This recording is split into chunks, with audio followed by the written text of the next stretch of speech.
네, 여성 전용 서비스가 요즘 많이 늘어나고 있죠. 여성 우선 주차장도 있고요. 여성 전용 독서실도 있고 여성 안심 택배도 있는데 자, 이런 상황에서 국가인권위원회가 국내 유일의 여성 전용 도서관인 제천 시립 여성도서관 그리고 청년 계층의 입주 자격을 여성으로만 한정한 안산도시공사의 행복주택 모집 공고문에 대해서 이거는 남성 차별이다 이런 판단을 내렸습니다. 상당히 눈길을 끄는 판단인데요. 인권위원회 이런 판단 어떻게 봐야 되는 건지 이분 연결해서 좀 도움 말씀 들어보겠습니다. 숙명여대 법학부의 홍성수 교수 전화로 만나봅니다. 나와 계시죠? 예, 안녕하세요. 네, 일단 좀 이 제천 시립 여성 도서관 케이스부터 좀 여쭤보겠는데요. 네네. 그 시 쪽에서는 이게 이제 그 기증자가 있었고 여기에 이제 도서관을 세운 건데 기증자의 뜻이 사실은 여성 전용 도서관이었다 이렇게 설명을 하는데 인권위는 남성 차별이라고 판단을 했거든요. 어떻게 정리를 해야 되는 겁니까? 예, 사실 이 성차별이라고 하는 게 원래는 여성에 대한 차별에서 시작이 된 거는 맞죠. 근데 이제, 이 성차별이 반드시 여성에게만 해당되는 건 아니거든요. 그래서 네. 뭐 남성에게 부당한 차별을 했을 때도 음흠. 당연히 이제 문제가 될 수가 있고요. 네. 뭐 이런 경우처럼 어떤 시설에 특정한 성별만을 출입을 시킨다라고 음. 했을 때는 음. 이제 차별이 될 수 있는 소지가 있습니다. 근데 음. 다만 어떤 정당한 이유나 합리적인 이유가 있는 경우라면 네. 이제 특정 성별에게만 출입 권한을 주는 게 이제 정당화될 수 있는데요. 뭐 이 경우는 이제 시립 여성 도서관이기도 했고, 음. 그래서 이제 특정한 성별에게만 이용 권한을 주는 것은 합리적 이유가 없다라고 예, 본 것 같고요. 물론 기증자의 이제 뭐 기증자의 뜻이 그러했음에도 불구하고 근데 이제 기증자 두 가지가 이제 고려된 것 같습니다. 네. 아무래도 이건 시립도서관이 공공도서관이라는 특징도 있고요. 또 음.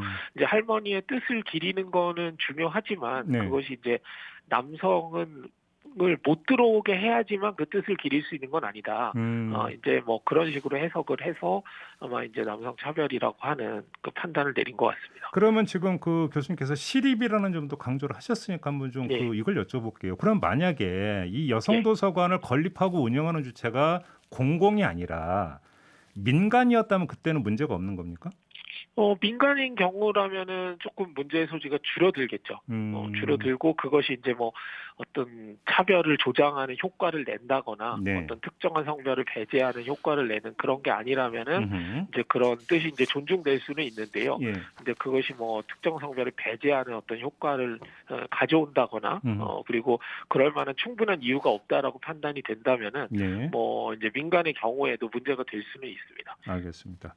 그다음에 안산 행복주택 경우 이게 이제 그 기존 아파트를 재건축한 건데 이게 이제 기존의 아파트가 한마음 임대 아파트로 여성 근로자 임대 아파트였다. 안산시에서는 이 점을 강조를 했거든요. 그렇기 예, 때문에 예. 청년 지원 자격은 여성으로 한정을 한 거였다라고 하는데 이게 예. 사유가 될 수는 없는 거였습니까?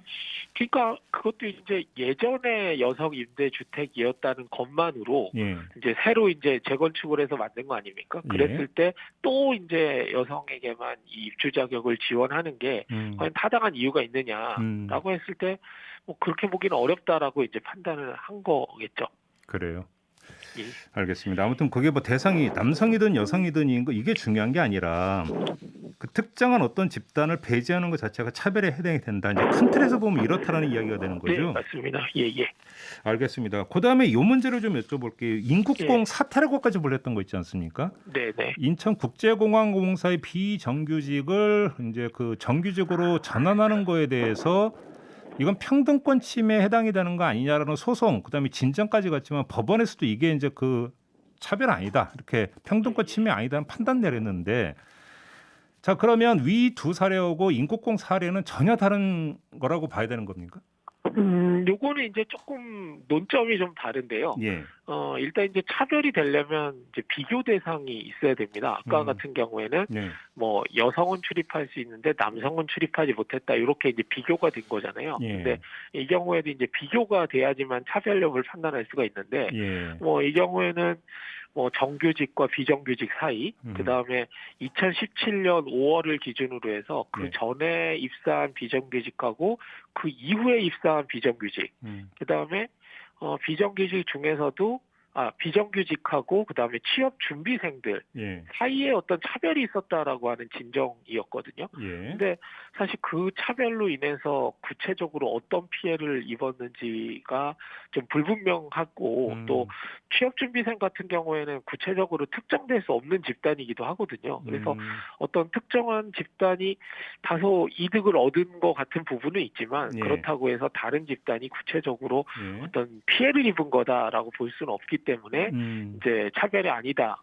차별 아니라기보다 이제 조사 대상이 아니다라고 해서 인권위가 각하 결정을 내렸던 것이고요. 네. 이 부분을 이번에 법원에서 뭐 인권위 결정에 문제가 없다라고 그렇죠. 이렇게 판단을 내린 겁니다. 그러니까 사실 뭐 이건 그럼에도 불구하고 여전히 뭐 정책적으로 옳았다, 그렇다 뭐 이런 논쟁은 할 수 있다고 생각을 합니다. 근데 이게 차별이라고 하는 프리즘에 넣고 판단할 수 있는 문제는 아니다라고 이제 본 거라고 그러면 보시면 될 것 같습니다. 지금 거의 인국공 사태하고 비슷한 또 하나의 사례가 현재 진행형인 게 있는데 예. 지금 국민연금공단 콜센터 직원들이 직고용을 요구를 하면서 지금 며칠 전부터 3차 파업에 들어갔는데요.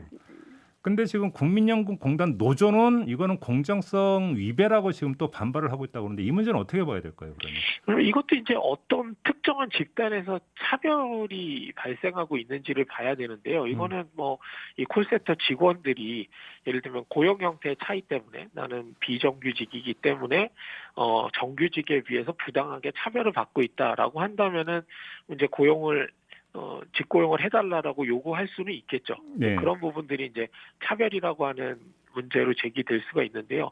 근데 그렇다고 해서 뭐 이것이 진정으로 만약 갔을 때 차별로 인정이 될 수 있냐 없느냐 이거는 조금 또 다른 문제라고 또 할 수 있을 것 같습니다. 알겠습니다. 제가 조금 전에 국민연금공단이라고 했는데 좀 말이 헛나왔는데 건보공단입니다. 건보공단이죠. 예, 이건 좀 바로 잡도록 하겠고요.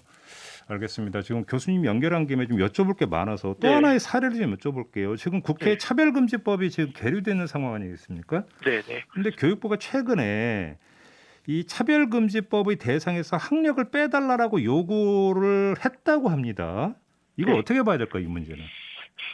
아까 이제 말씀드렸던 성별, 뭐 장애, 나이, 그 다음에 이번에 문제가 된 학력 이런 거를 차별금지 사유라고 하거든요. 예. 이 차별금지 사유라는 것은 이것을 이유로 해서 웬만하면 사람을 구분해서 대우하지 말라는 것이죠. 예. 그래서 이제 학력의 경우에도 차별금지 사유에 지금 국가인권위원회법에 포함이 되어 있고요. 그렇죠. 그리고 이 국가인권위원회법은 사실은 2000년에 제정된 법이거든요. 예. 그리고 학생인권 조례에도 규정이 되어 있고 또 통과가 되진 않았지만 학력차별금지 법안이 여러 차례 발의가 된 적이 있습니다. 그래서 예. 사실 지금 학력 때문에 다시 논란이 된다는 거는 조금 이해하기가 어려운 부분이라고 봐야겠죠. 그러니까 오랫동안 이미 차별금지 사유로 인정이 되어 왔던 부분입니다. 근데 아마 이제 이런 문제 의식인 것 같아요. 뭐냐면 다른 것 몰라도 학력은 네. 개인적 노력의 결과일 수도 있는 거 아니냐. 예. 이런 판단이 깔려 있는 거잖아요. 그렇죠. 그러니까 이제 학력에는 여러 가지 사실 요소가 있습니다. 우리가 학력을 어떻게 얻게 됐냐라는 거 한번 생각해 보면 예. 개인의 선택과 노력도 물론 있고 예. 그다음에 뭐 부모님이나 보호자의 도움도 있었을 수 있고요. 또 가정 환경의 도움도 있었을 수 있고 예. 또 내가 자고 공부하게 된 어떤 교육 환경 이런 여러 가지 영향을 이제 받았다는 걸 일단 가정할 필요가 있고요. 예. 문제는 개인의 선택과 노력이 있었건 없었건 간에 그걸로 인해서 불이익을 주거나 이득을 주는 것이 가능하냐의 문제입니다. 그러니까 뭐 예를 들면 우리가 좋은 학교를 갔다 뭐 상급 학교를 진학을 했다라고 하면 아마 더 많은 걸 배웠을 거고 더 많은 역량을 얻었겠죠. 예. 사실 뭐 그러려고 진학을 하는 거고요. 예. 그럼 그렇게 쌓인 역량을 바탕으로 해서 뭐 사회에서 인정도 받고 취업도 하고 승진도 하면 되는 거지. 단순히 그냥 학력만 높다. 그 하나만의 이유를 가지고 어떤 승진을 한다, 좋은 평가를 받는다라고 하는 것은 부당하다라는 것이죠. 근데 그럼 하나 좀 예. 추가 질문 한번 이렇게 드려볼게요. 그래서 이제 이미 고용돼 있는 직원 같은 경우는 업무 네네. 성과나 이런 것들 능력을 판단할 수 있는 다른 잣대가 그렇죠. 있지만 예. 만약에 신입을 채용하는 과정이라고 한다면 예. 그게 공공이든 민간이든 우수한 인재를 뽑고자 하는 것은 당연한 그 욕구일 거고요. 그러면 그렇습니다. 예. 우수성을 판단하는 잣대를 뭘로 삼을 것이냐의 현실적인 문제가 제기가 되는데 거기서 학력이라고 하는 것이 우수한 인재를 가르는 하나의 기준이 될 수 있는 거 아니냐 이런 지금 반발이 나오고 있는 거잖아요. 예. 근데 너무 이제 편의적인 기준이라는 겁니다. 우리가 학력이 높다고 해서 업무 능력이 무조건 높다고 볼 수가 없기 때문에 네. 이제 학력이란 요소 말고 다른 방법으로 얼마든지 평가할 수가 있는 거거든요. 네. 만약에 학력을 고려하지 않고서는 어떤 사람의 역량을 파악하는 것이 불가능하다. 라고 한다면 학력이란 요소를 쓸 수 있을 겁니다. 근데 우리는 그거 외에도 뭐 여러 가지 시험을 치르기도 하고 뭐 네. 면접을 보기도 하고 뭐 그렇죠. 여러 가지 뭐 블라인드 면접도 하고 좀 그러지 않습니까? 그런 그렇죠. 여러 가지 그렇죠. 방법을 통해서 학력이란 요소를 블라인드 쳐놓고도 얼마든지 이제 좋은 인재들을 뽑을 수 있다라고 한다면은 학력을 써야 된다라고 하는 정당한 이유가 있다고 보기 어려운 거죠. 알겠습니다. 자, 오늘 말씀 여기까지 듣도록 할게요. 고맙습니다, 교수님. 예, 감사합니다. 네, 지금까지 홍성수 숙명여대 교수와 함께했습니다.